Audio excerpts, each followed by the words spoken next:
বিসমিল্লাহির রহমানির রহিম। সিমরা লুতুপাড়া রিয়াজউদ্দিন স্মৃতি হেফখানার আজকে 27 রমজানের ইফতার পার্টি।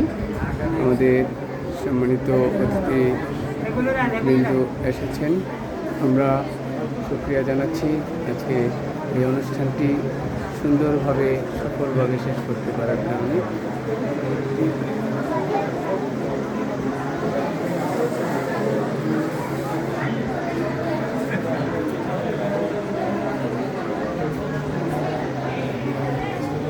সম্মানিত অতিথিবৃন্দ আমাদের মাঝে উপস্থিত হয়েছেন এবং একটি সুন্দর ফলপ্রসূ ইফতার পার্টি আজকে আমরা করতে চেষ্টা করেছি ইনশাআল্লাহ।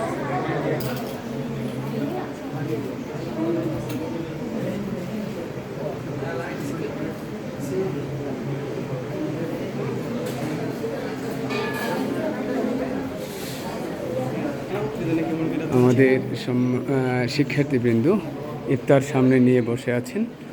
অল্প কিছুক্ষণের মধ্যেই ইফতারের সময় হয়ে যাবে, আমরা অপেক্ষায় আছি। ইতিমধ্যে দোয়ার কার্যক্রম শেষ হয়েছে, আমরা অল্প কিছুক্ষণের মধ্যে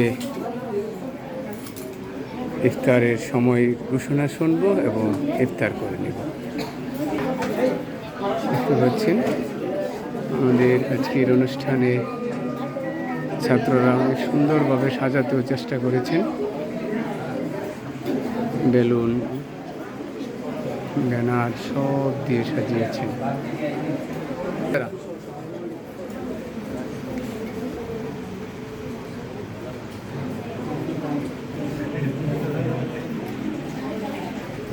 খেদমতে হাফেজ মোহসিন মতিন হুজুর এবং আমজাদ হুজুরকে দেখতে পাচ্ছি। সবার কাছে দোয়া কামনা করছি আমাদের শিক্ষার্থীদের জন্যে, যেন সুস্থভাবে ওরা ঈদ উদযাপন করে আবারও মাদ্রাসা খুলে চলে আসতে পারে। সুন্দর ঈদ উপভোগ করার জন্য সবাই আগামীকাল সকাল ফজর পরে যাত্রা শুরু করবেন। আল্লাহ যেন সহি সালামতে তাদেরকে পৌঁছিয়ে দেয়, সেই দোয়া চাচ্ছি সবার কাছে। আসসালামু আলাইকুম ওয়া রাহমাতুল্লাহি ওয়া বারাকাতুহু।